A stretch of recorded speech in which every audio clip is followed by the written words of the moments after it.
Hi everyone, Paul here from familywheels.ca with another car review for your growing family. And this week we're looking at the 2017 Acura MDX. The MDX has been around in the company's line since 2001 now. We're into the third generation of this vehicle, and while it might look brand new from this angle anyway, the MDX actually is still the same car that we've had since 2014 when it saw its last redesign. But we do have a nice new front look to this vehicle, kind of sharpened it up a little bit for this year. We have a 360-degree camera. We have the available 6-passenger option, which gives you a bit more of a luxurious second row if you're into that kind of thing. And then biggest of all, there's a hybrid coming as well for 2017, although it's not quite hit the market yet here in Canada. Now, MDX stands for multi-dimensional luxury, which is actually an acronym which doesn't quite work out when you think about it, but I guess there is an X in luxury. Either way, we're going to try it and see what some of those multi-dimensions are in this vehicle this week. We're doing all of our standardized tests. We're going to meet up with a friend of mine who, after many test drives, wound up buying an MDX. He's got a family with 3 kids of his own, so we'll see why the MDX won out for him. And then we're going mountain biking out in the mountains as well, so we're going to throw some mountain bike gear in the back of this vehicle and see how that gets gobbled up. So stick around. It's the new MDX here this week here on Family Wheels.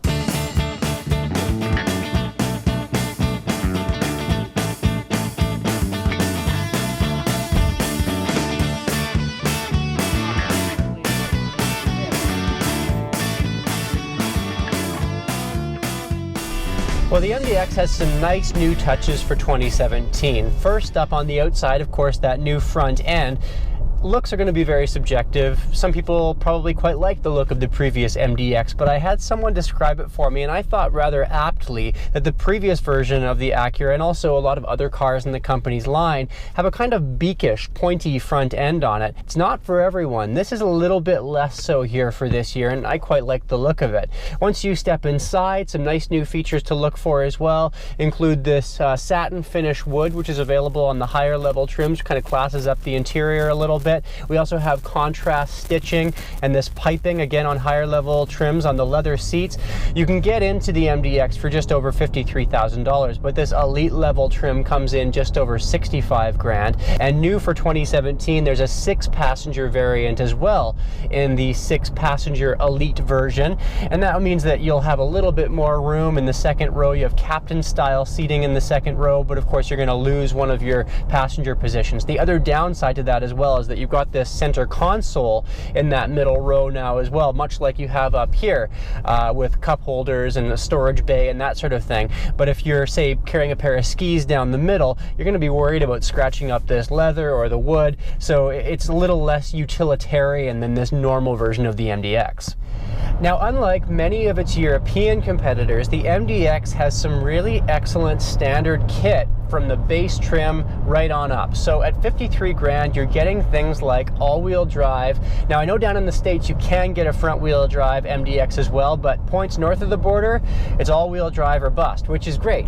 You also get 7-passenger seating standard, and SUVs of this size, sometimes you have to pay extra for that third row. We have Acura's dual-eye LED headlamps standard as well, which are super bright at nighttime and just fantastic for night driving. We have a 9-speed automatic transmission with paddle shifters on all trims as well. We have keyless entry, we have push button start, we have a power tailgate, we have heated front seats, leather seating surfaces, and then last but not least, new for 2017, all MDXs now come with the Acura Watch system standard. So that includes adaptive cruise control, lane keeping assist technology, forward emergency braking, so if you're not reacting quickly enough, the car's going to take over for you and brake on your behalf. This is the kind of technology that we saw on super high-end vehicles at a fairly expensive premium, like an expensive add-on, until very recently, and the MDX is very nicely equipped at that base price. That said, while Acura has done a beautiful job here in terms of fit and finish, quality of materials on the interior, I do think that it could take a page from some of its European competitors' books and clean up its interior a bit, because it is really quite busy in here. Lots of buttons on the steering wheel. We even have a bunch of buttons up here around the sunglasses storage area. And then, of course, when we get to the dashboard and the center console, there's a lot going on too. And then 2 screens, which I really don't like. We see this in a lot of Acura vehicles, and it's a bit clunky in my mind. I know some people like it, but look at that Volvo XC90. Even Lincoln vehicles have done a nice job of giving you everything you need on one screen, kind of foregoing a lot of these buttons that are down around the cup holders here. The weird thing is that even though we do have so many buttons and so many screens here in the MDX, I still have to go searching through menus on the touchscreen to access things like adjusting my heated seats or turning on or off the air conditioning. It's weird that it's such a busy interior, yet I still have to go hunting for things that I want to adjust every day, multiple times during a drive. Another thing I noticed compared to the European brands is the seats in the MDX feel a little bit soft and squishy, like they wouldn't be great for a long road trip. We compare this to the Audi Q7 or that Volvo XC90, which are firm and supportive. You feel like you could drive in those all day long. This is going to be kind of one of those, you know, Three Bears type scenarios. These might be great for you, but for me, they just feel a little bit too soft. Now, where I think Acura really wins out compared to those European companies is its ride quality. It seems like the Audis and BMWs of the world want their SUVs to be sports cars, like we're going to be driving them around racetracks or something. So the suspension can be really stiff, whereas Acura seems to know that that's not what people are doing with these cars. And it's found a really nice balance between a smooth, soft ride, but not so soft and squishy that you're just flopping through the corners as well. It's also a very quiet ride. Acura has put triple door seals into this car. We have acoustic glass here in the front cabin. Engine baffling is excellent. The result is 61 decibels at 100 kilometers an hour with our decibel reader test. Even for a luxury SUV, that is totally respectable. Now, in terms of how this car drives, it's kind of been tuned the same way as its suspension. It's not going to beat that Audi Q7 off the line, or a BMW X5 for that matter. It's a smooth, steady delivery of power through its 3.5-liter V6. It's a very capable engine. You're never going to feel like you're lacking in power, but it's certainly not a sports car either. But we do have enough power in this vehicle that we can tow about 5,000 pounds, and that's a pretty reasonably sized family RV or pretty good sized boat as well.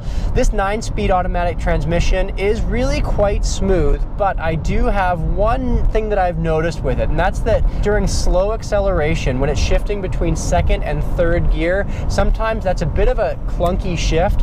Otherwise, it's a totally smooth transmission. Now, speaking of that 9-speed automatic, Acura put that transmission into this vehicle to make it more fuel efficient, and certainly on the highway, the fuel efficiency with this car, considering its size, is really excellent. There have been times this week where I've averaged 8.5-9 liters per 100 kilometers in this car at highway speed. That's below what Acura suggests you should see. But once you get this in the city, it's pretty thirsty. Acura says you should see about 12.6 liters per 100 kilometers. I've seen even more than that at times with real stop and go traffic, like 13.5 liters per 100 kilometers. That's right up there in terms of the gas guzzlers that we've tested over the last couple of years. And since this is supposed to be a multi-dimensional urban SUV, I expected better from the MDX in terms of city driving fuel efficiency. All right, man. Awesome to have you in here. Thank you. It's good to be here. What a beautiful vehicle. Beautiful day, beautiful vehicle. Yeah, man. And as a former, or as a current MDX owner, yes, a former car shop-arounder, yes, this was what you wound up stumbling upon. And yeah, I'm curious why. You know, what did you look at? You spent a lot of time looking around at cars. I remember you really shopping around. It's stressful. I was interested in something still in the mid-size SUV category, but something that had enough room for my family of 5. But I think about when they're teenagers, and I wonder what I'm going to do then. Because right now they're 8, 5, and 1. So similar to the way you've got it set up here, I've got a sort of baby seat on one side. My 8-year-old sits in the middle, and then my 5-year-old, who's in one of those car seats. Those flat car seats? Yeah, like a little booster or whatever. Yeah, in the booster. He's on the one side. And they're fine right now. I think it's lots of room for a family of 3. Mm-hmm. You could do groceries, have your dog back there, and you can have, tons of space still. Any other beefs that you've uncovered? Any disappointments in the vehicle? We've had it for about a year now. I think the gas, it's so bad on gas. Mine is, anyway. And of course you're buying premium gas as well. Or I do anyway. Right. Yeah, it's recommended that you get premium. Yeah. And I think mine is 14 liters. Wow. Yeah, so that's a mix of highway and city driving. Yeah, mostly city, actually. Ultimately, though, happy with the purchasing decision? I love it. I don't think I could ever go back. So here in the second and third row of the MDX, the level of refinement continues right through. The leather's super soft. Some of that wood finishing is all throughout here. It looks really great, but I was surprised at how tight it is back here, to be honest with you. I'm 6'2". I'm just about out of headroom, and I'm completely out of legroom once I've adjusted the driver's seat for a tall driver like myself.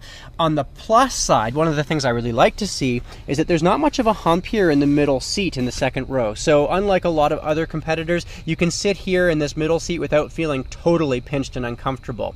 Now, I talked about how busy the front console is in terms of buttons. We continue to have that here in the second row with this higher level Elite trim that we're in, with heated rear seats, a third zone of climate control, more controls down here for your DVD entertainment system, a couple of more USB charging points, and then as well an HDMI input, so you don't have to just watch old school DVDs if you don't want to in that entertainment system. Now, speaking of the entertainment system, check it out. It's huge, 16.2 inches in total. It's ultra wide.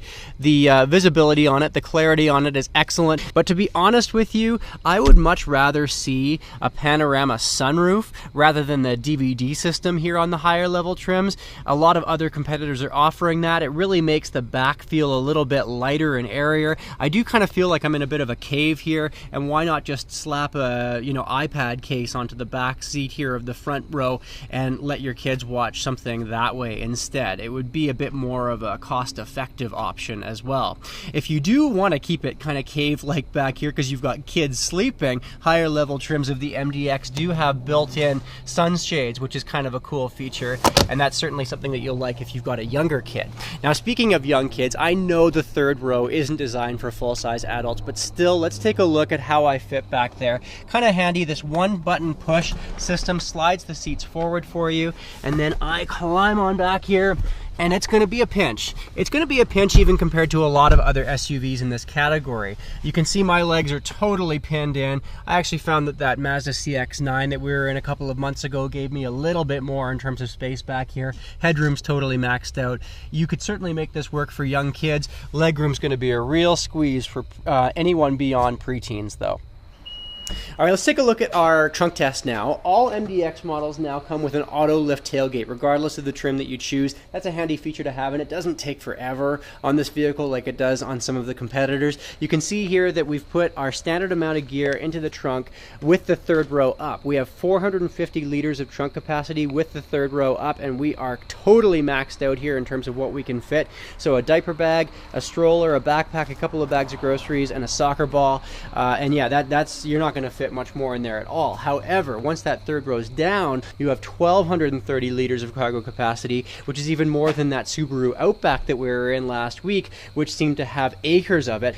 One issue that I have though is that the sill is very high in this vehicle. It means that if you've got, say, an older family dog or a small family dog, they might have a hard time jumping in and out of the MDX. Just something to keep in mind when you're looking at this car. Then once you put the second and third row down, you've got a totally flat cargo area. We were off mountain biking earlier this week. We had a couple of mountain bikes back here, and we could fit tons of stuff. So really good in terms of cargo capacity once you start playing around with seat configurations. Now, speaking of seating configurations, we've flipped around our car seat here to make it rear facing just to see what that would do for front passenger comfort. And I'm surprised to see how tight it is up here, to be honest. We have about 8.5 inches of legroom up front, which is nowhere near as good as in that Outback that we had last week. Headroom does continue to be okay though. Legroom is just about maxed out for me, but it can still work. But considering the fact that this is a 7-passenger SUV, not a huge one granted, but still a 7-passenger SUV, I just expected it to be a little bit roomier in that second and third row, and then also by extension give you a little bit more room up here for rear-facing car seats as well. Well, if you're looking for a luxury 7-passenger SUV that still offers great bang for your buck, the MDX is certainly worth a look. All-wheel drive comes standard. You've got great fit and finish. That Acura watch system comes standard on all MDXs now as well.